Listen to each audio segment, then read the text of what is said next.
Welcome back to the VGCS halftime show. We are the top Vanguard players. However, we are not in top 8. Don't ask us why. So I am, though, deck check dependent. Ah, crap. And honestly, I think VGCS has gone pretty well. I borrowed Archite off a friend and did pretty well with it. I was on stage off the last Nice. round. Archite's a very enjoyable deck. I like the playstyle. I like that it's super consistent. That's what I look for when I play decks. Yes. Ignoring DI. Listen, everybody likes a little bit of gacha in there. Yeah, That's the important part. That's why we play Vanguard 0. It's fine. But every other deck I play is super consistent, and that's what I love about Archite. You can pretty much open anything, and you've got lines of play. Yes, how's the top 8 journey going? It's going good. I think I'm being paired into Youthberg. Oh, that's nice. Again. Wait, did you actually make top 8 in the end? Yeah. Oh, easy. Yeah, the thing is, I may have got knocked out at round 5, but you know what? Eric might bubble in, so he's got my deck. It's fine. We want Eric to do well. Lots of big names have done well. Victor's done well. Eric's done well. Yeah, Eric's almost bubbled in. I think he's 9th, 10th-ish. There's if anything happens and everybody passes the final boss, then he kind of gets sliding in, and that's all right. I want to mention there was a funny haha Team Brexit team kill. Oh yeah.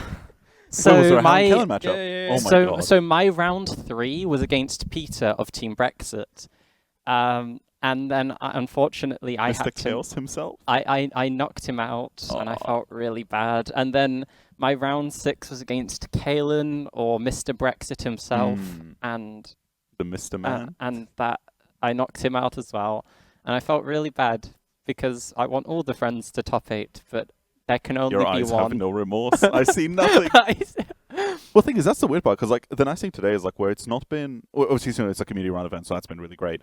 But it's kind of seeing everybody coming in and seeing faces, traveling from Europe, Scotland. We're complaining our locals is a half hour away. Some people travel, Dylan traveling from Belgium, So Eric traveling from the Netherlands. There's so Philip many from Italians. Yeah, Philip all the way from Slovenia.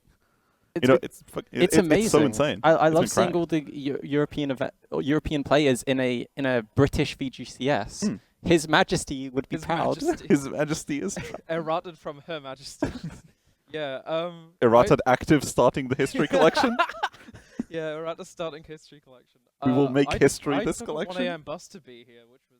Yeah, I woke up at 5 a.m. to leave the house at 7 and then get a 9 o'clock train that I got had to pay for a cancelled. McDonald's. They'll to be be late here. to the event. And I was still late. My Uber driver got They will lost. be on the. Wait, don't they have a GPS? On the yellow card Vanguard TG show. Walking around trying to find. Really? I just love it if you end up in a point where just a bunch of random tweets happen of Morgan just lost in a taxi. Yeah. Just be like, there's where been is some really good where is she? screenshots from this event, set Zazan to 1 in Grand Blue. There's you walking around outside. Just for us as a treat. Just for us as as a nice little treat. There's one of me popping out of nowhere because I crawled underneath the backside because I needed to pull a wire out or something. You're a And menace. then on the screen I pop up and it goes, oh my god. I think we've had some. I think this has been probably the best VGCS we've seen in a long time. I mean, worldwide. No, the production's been insane. So Yeah. this has Not been even. the best VGCS I've attended by far. The All 2 of them. Oh yeah. As Chris Different Fight says, Yeah, this look is at this. Dude, we are Yeah. so esports right now. Well, the thing is, no, that's the crazy part. Even when you walk outside, for the people who can actually watch the stream, they can see all the the lines of players playing around. There are dozens of PCs in there. We were coming in and it was yo, do we start playing games while we wait? Do we log into Dear Days and start playing? Do we log on Steam and try and play with our friends? Yeah, practice the Youthberg matchup on Dear Days while they wait. Yeah, just do it. The thing is, you can play Eva normally, but Youthberg, you pretend you have Tempest. You Yeah, can exactly. pretend. It's fine. Think about Dear Days. Yeah. Oh, and I should have. Why didn't I think of that earlier? Should have just played Eva. Deck's out. Yeah, Deck's out final form. Deck's It's fully fine. out final I form. think one of the best things we've had though is this is such a good venue that isn't too far out of the way, and it's been well provided to us. It's a great venue for us. Yeah, this is amazing venue. Really professional, and I think it's showing that VGCSs don't have to be run in your local shop. They don't have to be in your mother's basement. They don't have to be. They can have real locations. It's crazy. That's wild. They can be in places like this, which is amazing. Bad for our game, which I'm so happy about. We are truly esports. We have sound insulation. We have sound insulation. Oh, look at this. We have lights with paper on them. This is everything I want. This is everything I wanted. Like this takes me back to the worlds, the worlds of this year, where the production value shot up through the roof compared to the last time. We only got to see Coffee with Bushiroad twice between every game. That's wild. A huge step up from the previous 5. It's mad steps. And Major strides were made. And we've had like tech issues today, but still, I think it's been amazing. Stuff we've had. The waiting screen's been really interesting. People have had good fun with that and done many fun things, but but I think I think this has just been really good. No, it has been. So the really insane thing was we were obviously sitting in the other room just occasionally, tuning into the stream, and it's been really cool watching it and being like, wait a second, this is right next door. Yeah. It's you're not watching this event held in some massive studio miles and miles and miles away. You're like, no, we are here. Everyone is here. The great thing is that people travel for events when there's glory on the line, but it's cool seeing how much of the community just travels here for just the sake of playing with people. We've seen people come here who have come out of retirement to play here. Yeah. We've seen people travel days and days ahead of time to travel. Yesterday we were playing at the locals for the Grey Day Zero events because they're always one of the best spots. Tomorrow for everyone who's traveling out on Monday, people are staying the extra day just to all hang out. Yeah, the community aspect is really what makes VGCSs amazing, in my opinion. The event itself has been run amazing, and the best event I've ever entered that's community ran. Absolutely. And there's a lot we could take away from this for future events. BRO is currently happening, and there's a few things that's happening here that I would like to implement and I would like to suggest to the organizers on the NA side. Yeah, fantastic. Fantastic stuff. Yeah, absolutely. Well, it'd be insane. Imagine if you ever had a situation where you had sort of perhaps not full-scale regional events, but sort of venues like these. As much as it is an investment, I think when you tune into the stream, the level of quality that you kind of just get to see frame to frame is so fantastic that you watch it and you just kind of want to keep watching because you watch some streams, maybe it's people doing their remote fight events, which are great, and obviously everybody needs to be a part of those.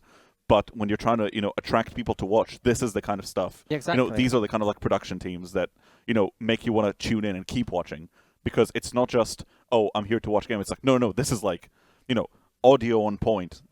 Everybody behind the scenes is doing fantastic work. Everybody on their stage is doing great.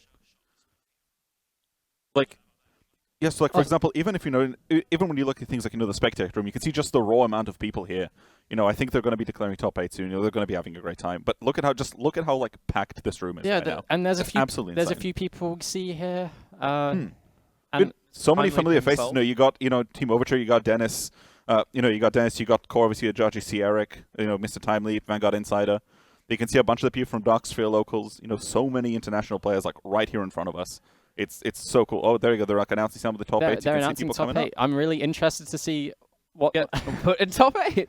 Oh, let's see. Let's see. I will say I don't think my other two casters know, because you've been playing all day and I've been.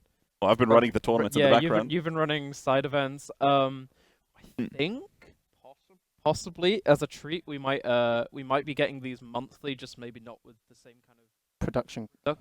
Same kind of production, but other things. Yeah, getting this sort of stuff, even for us, even if we're able to do this, not even monthly, but even, even if it were 3-4 months, just giving people something to look forward to, because, major events are great. And, the prestige of, going to Worlds is fantastic. Nothing tops that. Getting to play with all your friends at Springfest, that's, one of the best feelings that there is. But, in spite of that, there can be these sorts of events, which, this isn't, some random locals where, you're the best of your friends. These are, people who are phenomenal players. We got 2 world champions playing here today, and this isn't world champions from years. This is world champion from 2 months ago. And people traveling, you can test your medal right here, and just N world competitors here today. Could have been more, could have been like you've qualified for Worlds. No, I didn't qualify. It's a sensitive subject. I It's apologize. That's a touchy subject. That's a touchy subject. You want any Pringles, by the way? No. Whoa. That's not our fault. That's no one else's fault. That's no one's fault. No, but like, imagine how cool this would be if you could do this every 3 months. Just everybody. Oh, I mean, admittedly, you're probably not going to get the continental turnout every time. Not everybody's got the resources to do so. Yeah, it's a lot.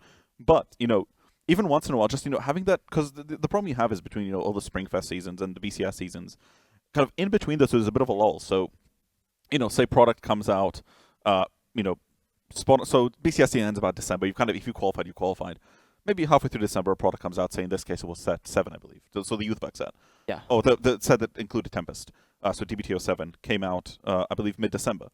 So this I think, was legal for Worlds, but not the last wave of events. Meaning, what ended up happening is everybody who did buy that Tempest, is sitting on it. They know they're sitting on the best deck at the time, but they're kind of sitting until, say, Springfest. But even Springfest isn't really a Worlds invite. So, it's a very different type of competitive. And it's a very different metagame. Everything's very, very different about it. But they kind of don't get to prove their mettle until set 9 is out. So it's kind of like a 1 to 2 set, kind of like 1 to 3, maybe 2 to 3 set gap, or like a lull in content where you can practice, but you got no way to show yourself. And this could act as a great way to give people that competitive space to test themselves. It also made me want to buy product. I've been adamant that I preferred V Premium and Premium, mainly because I like the clan system that they involve.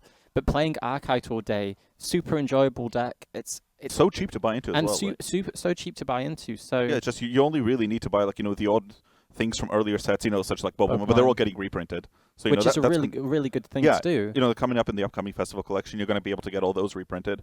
The main perfect card to use is a trial deck card. Yeah, it's a trial deck. Super affordable.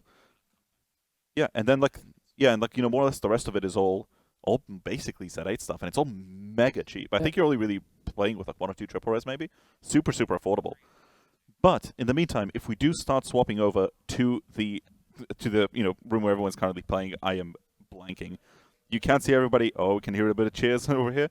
But I think people are slowly starting to get their top 8 placements. But it does make you feel. I think there was something that's big person. we said in casting earlier. That's my lunch bringer. These act as pseudo nationals, but also they work really well as player-run internationals. They let the best players from most countries come together and get to play all together, get to play new stuff, try out what they want, because obviously some people like to protect their lists and things, but there's still lists. Do not spill the sauce. Do not spill the sauce, please. Do not spill it, Mr. Mensch.